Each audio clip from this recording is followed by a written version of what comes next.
हर हर महादेव, जय जय मां पार्वती। जो भी माता बहन इस वीडियो को देखती है तो ही जगत जननी है माता पार्वती। जो भी इस वीडियो को सच्चे दिल से लाइक करें और कमेंट बॉक्स में जय मां पार्वती लिखी और सच्चे दिल से हरितालिका तीज व्रत की यह कथा सुने, उसके जीवन में कभी कोई दुख मत आने देना ही जगत जननी है माता पार्वती। यह दुनिया सिर्फ और सिर्फ आपकी ही भरोसी है। इसलिए माताएं एवं बहनों, आज की वीडियो बेहद ही खास और ज्ञानवर्धक होने वाली है, क्योंकि हरितालिका तीज का व्रत किया था। यह व्रत अखंड सौभाग्य को देने वाला माना गया है। महिलाएं आज के दिन अपने पति की लंबी आयु के लिए निर्जला व्रत रखती हैं और कुंवारी कन्याएं भी मनपसंद वर की प्राप्ति के लिए यह व्रत रखती हैं। तो आज मैं आपको सुना रहा हूं हरितालिका तीज व्रत की बड़ी ही दुर्लभ कथा। इस कथा को पूरा सुनने से हमारी समस्त मनोकामनाएं पूर्ण हो जाती हैं। तो आप लोग बड़ी ही श्रद्धा और प्रसन्नचित मन से इस कथा को पूरा अवश्य सुनिएगा। सूट जी ने कहा है, सोने का आदि महर्षि, गढ़ मदार के फूलों से सजे हुए केस वाली दिव्या वेस्टर्न से विभूषित पार्वती जी को तथा मुंडमाला में सुशोभित शिव जी को, जो दिगंबर रहते हैं, ऐसे शिव जी को मैं बार बार प्रणाम करता हूं। कैलाश पर्वत के राम में शिखर पर विराजमान शिव जी से पार्वती जी ने पूछा है, महेश्वर, आप आज मुझे कोई गुप्त से गुप्त रहस्य की बात बताने की कृपा करें। वह ऐसी बात हो जो सभी धर्म का सर अल्प परिश्रम से ही करने योग्य तथा अत्यंत फलदायिनी कथा का जिसमें समावेश हो। यदि आप मुझ पर प्रसन्न हैं तो उसे बताने की कृपा करें। हे प्रभु, मैं पूर्व जन्म में ऐसा कौन सा तपदान या व्रत किया था जिसके फल स्वरूप आप जैसे त्रिलोक के आदिश्वर, अनादि और अनंत रूप वाले पति मुझे प्राप्त हुए। तब शिव जी ने कहा है, माताएं एवं बहनों, महायुगा टीवी चैनल की इस वीडियो को हर एक भारतीय नागरिक तक जरूर पहुंचाएं, क्योंकि यह जानकारी बिल्कुल ही फ्री माध्यम से दी जा रही है। इसलिए हर माता बहन को इस वीडियो को जरूर शेयर करें। देवी, अब मैं तुमसे सर्वोत्तम व्रत का कथन करता हूं, क्योंकि तुम मेरी प्रियसी हो। अतः मैं तुमसे इस गुप्त व्रत को बतलाता हूं। जिस प्रकार तारों में, चंद्र ग्रहण में सूर्य, चारों वर्णों ब्राह्मण, क्षत्रिय, वैश्य और शूद्र में ब्राह्मण, देवों में विष्णु, नदियों में गंगा, पुराणों में, महाभारत, वेदों में साम वेद और इंद्रियों में मां श्रेष्ठ है, उसी प्रकार पुराणे एवं वेदों का सदस्य इस प्राचीन व्रत का मैं तुमसे कथन करता हूं। तुम उसे स्थिर चित्र से सुनो। पूर्व काल में जीव व्रत को तुमने किया था, उसी के प्रभाव से तुमने मेरी पत्नी का स्थान प्राप्त किया है। प्रियसी होने के कारण ही मैं तुमसे इस व्रत को प्रणाम हूं। भाद्रपद मास के शुक्ल पक्ष हस्त नक्षत्र से युक्त तृतीया तिथि के दिन इस व्रत का अनुष्ठान करने से त्रिवेदी, दैविक, भौतिक एवं पाप से स्त्रियां मुक्त हो जाती हैं। है देवी, पूर्व काल में इस महाव्रत को तुमने हिमालय पर्वत पर किया था। उन सभी पूर्व वृतांतों का मैं तुमसे वर्णन करूंगा।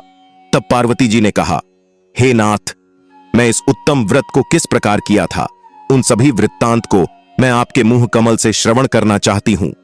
तब शिव जी बोले, पर्वतों में श्रेष्ठ हिमालय नामक एक पर्वत है, जो अनेक प्रकार की भूमि तथा विविध वर्षों से परिव्याप्त है। उसे पर्वत पर अनेक प्रकार के पक्षी, मृग, देवगण, गंधर्व, सिद्ध, चरण और गुहाग प्रमोदित मन से विचरण करते हैं एवं गंधर्व गण निरंतर गान किया करते हैं। उसे पर्वत की छोटी इस फटक बायलर नामक एक विशेष प्रकार की मानी है, स्वर्णमणि और मंगों से सुशोभित है। यह पर्वत आकाश के समान ऊंचा है। उसकी चोटियां सदैव बर्फ से ढकी रहती है तथा गंगा का निरंतर डिनर होता रहता है। पार्वती, तुमने अपने बाल्यावस्था में जिस प्रकार की कठोर तपस्या की थी, मैं उसका वर्णन करता हूं। है देवी, तुमने 12 वर्षों तक नीचे को मुख और ऊपर को पर करके तपस्या की थी। तुमने मार्ग के महीने में कंठ तक जल में निवास कर, वैशाख मास के प्रखर धाम में पंचगनी सेवन कर, श्रावण मास में घर से बाहर, वर्ष में भी कर मेरी तपस्या निराहार रहकर की थी। तुम्हारे इस उग्रता को देखकर तुम्हारे पिता बहुत ही दुखद एवं चिंतित हुए। वह तुम्हारे विवाह के विषय में चिंता दूर हो गए कि ऐसी तपस्विनी कन्या के लिए वह कहां से उपलब्ध हो सकेगा। ऐसे ही समय में ब्रह्मपुत्र नारद जी आकाश मार्ग से तुम्हारे पिता के पास आए। तुम्हारे पिता ने उन मुनिश्रेष्ठ की आसन आदि देकर पूजा की। ईमान ने कहा है, मुनि प्रवर, आप अपने आने का कारण बताइए, क्योंकि पर सौभाग्य से ही आप जैसे महानुभावों का आगमन होता है। उत्तर में नारद मुनि ने कहा है, पर्वतराज, आप मेरे आने का कारण जानना चाहते हैं तो सुनिए। मुझे भगवान विष्णु ने आपके पास संदेशवाहक के रूप में भेजा है और कहा है कि अपनी इस कन्या रत्न को किसी योग्य पुरुष के ही हाथ में अर्पित करें।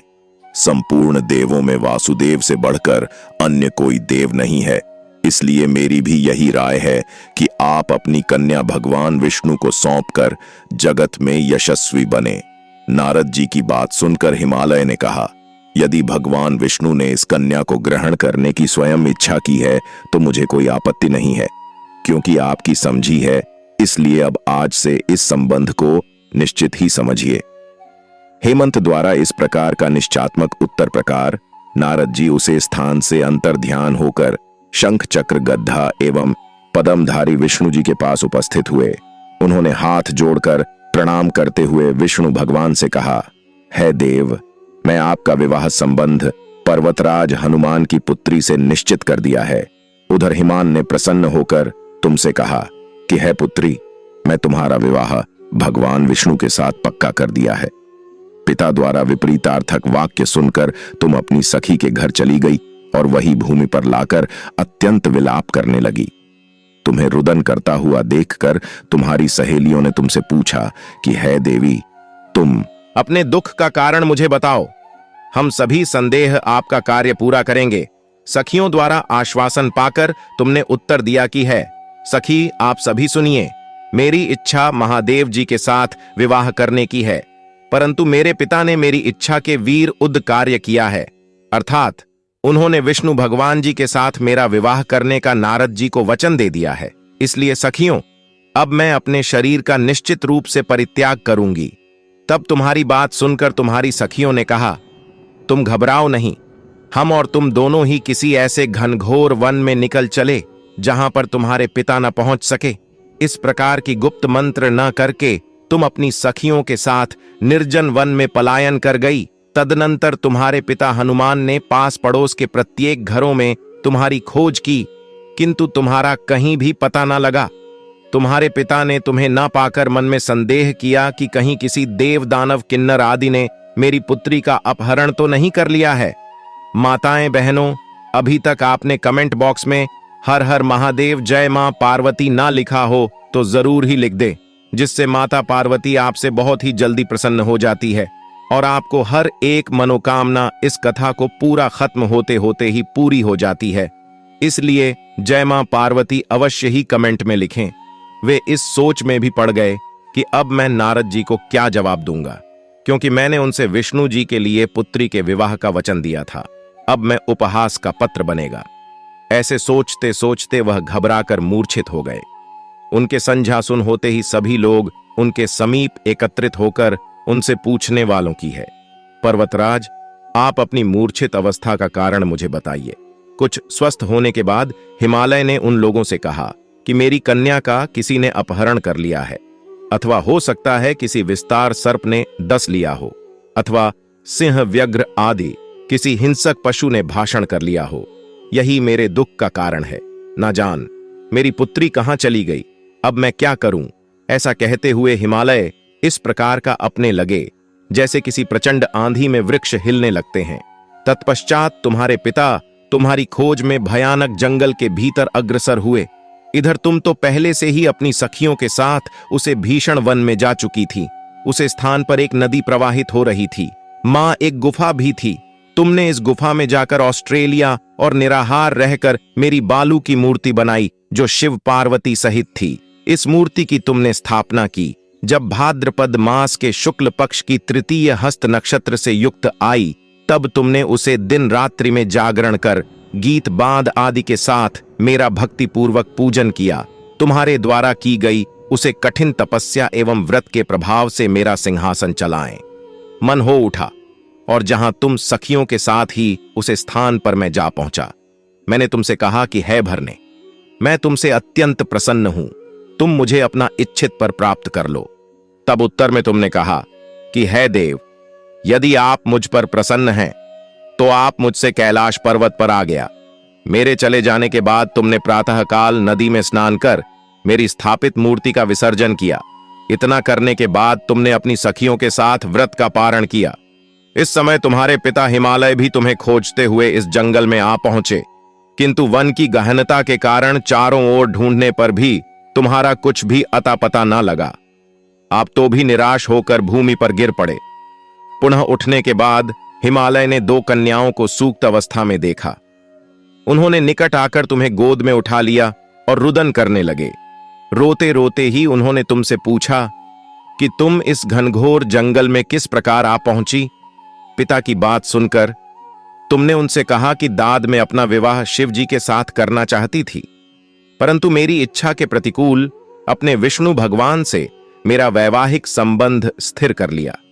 इसी कारण रुष्ट होकर मैं अपनी सखियों के साथ गृह का परित्याग कर इस भीषण वन में चली आई है दांत।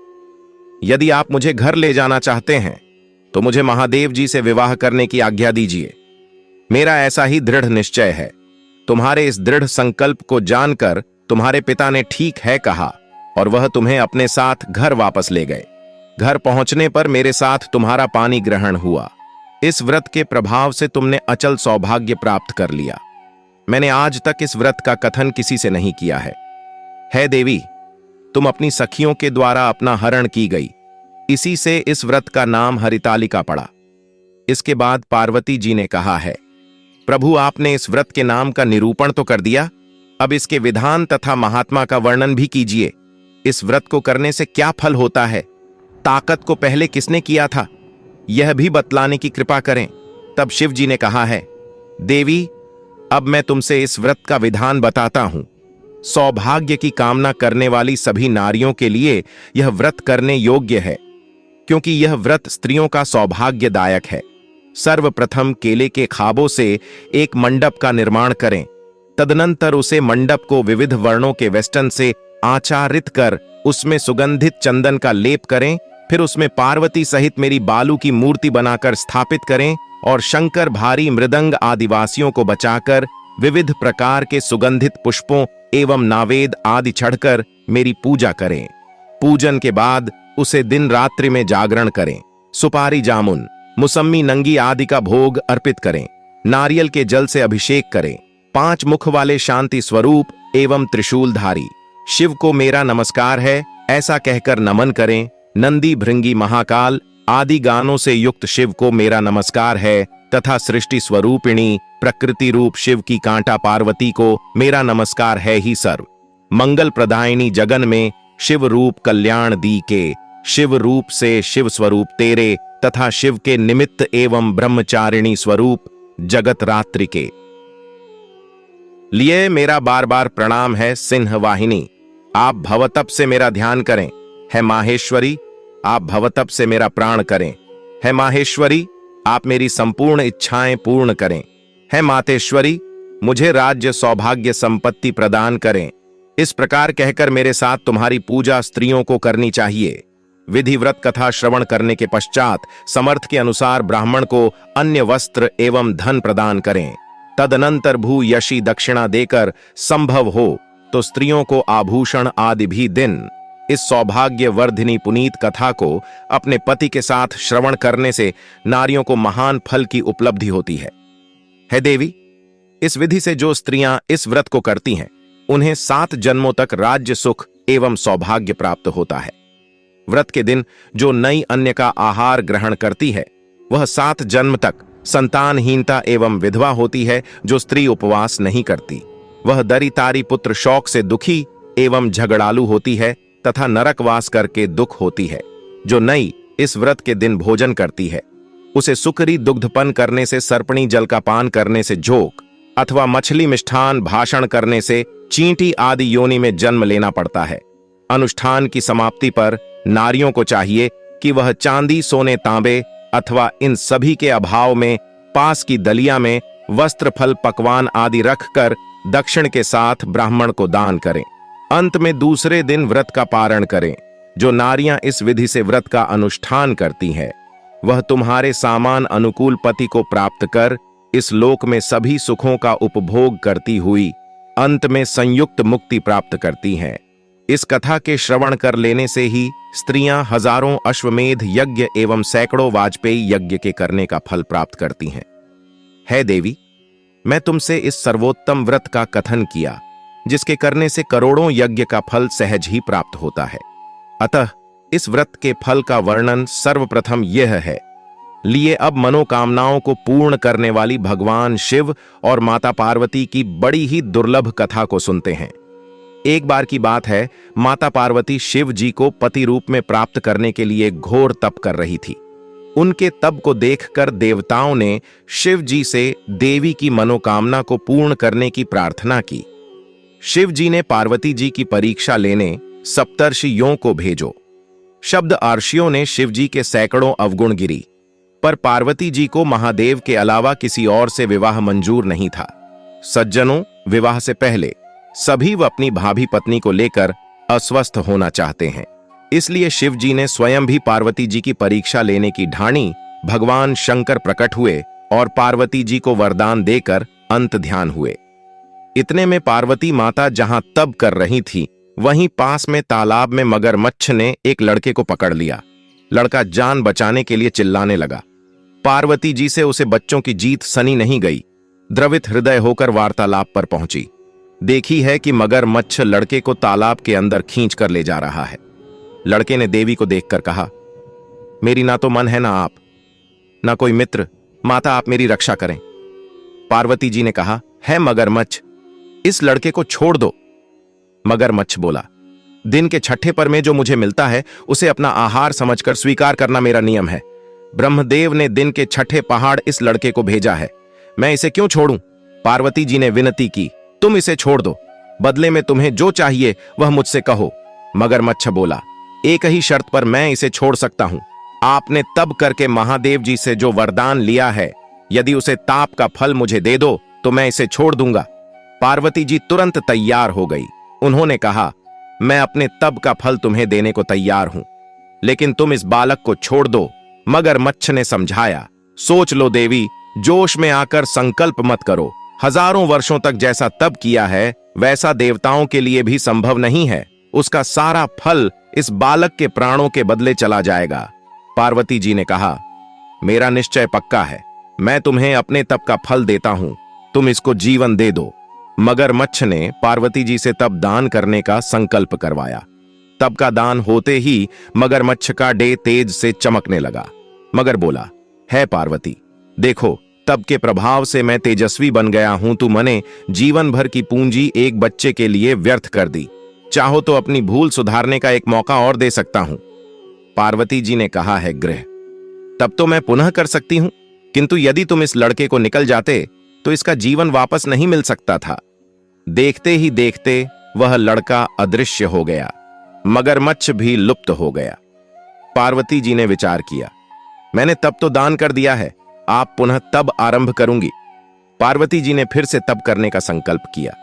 भगवान सदा से फिर से प्रकट होकर बोले, पार्वती, भला अब क्यों तप कर रही हो? पार्वती जी ने कहा, प्रभु मैं अपने तप का फल दान कर दिया है। आपके पति रूप में पानी के संकल्प के लिए मैं फिर से वैसा ही घोर तप कर आपको प्रसन्न करूंगी। महादेव जी बोले, मगरमच्छ और लड़के दोनों रूपों में मैं ही था। तुम्हारा चित्र प्राणी मात्रा में अपने सुख दुख का अनुभव करता है या नहीं, इसकी परीक्षा लेने को मैंने यह लीला रची थी। अनेक रूपों में दिखने वाला मैं एक ही हूं। मैं अनेक शरीर में शरीरों से अलग निर्विकार हूं। तुमने अपना तप मुझे ही दिया है, इसलिए आप और तप करने की कोई जरूरत नहीं है। देवी ने महादेव को प्रणाम कर प्रसन्न मन से विदा किया। बोलिए शंकर पार्वती भगवान की जय लिए। अब मनोकामनाओं को पूरी करने वाली दूसरी कथा को भी सुनते हैं। नारद जी ने एक बार भोलेनाथ जी की स्तुति करके पूछ, प्रभु आपको प्रसन्न करने के लिए सबसे उत्तम और सुलभ साधन क्या है? त्रिलोकीनाथ, आप तो निर्विकार और निष्काम हैं, आप सहज ही प्रसन्न हो जाते हैं। फिर भी मेरे जानने की इच्छा है कि आपको क्या प्रिया है। तब शिव जी बोल, नारद जी वैसे तो मुझे भक्ति के भाव सबसे प्रिय हैं, फिर भी आपने पूछा है तो मैं बताता हूं। मुझे जल के साथ साथ फिल्म पत्र बहुत प्रिय है, जो अखंड बिली पत्र मुझे श्रद्धा से अर्पित करते हैं। मैं उन्हें अपने लोक में स्थान देता हूं। नारद जी भगवान शंकर और माता पार्वती की वंदना कर अपने लोक को चले गए। उनके जाने के पश्चात पार्वती जी ने शिव जी से पूछा है, प्रभु, मेरी यह जानने की बड़ी तीव्र इच्छा हो रही है कि आपको बेलपत्र इतना प्रिय क्यों है।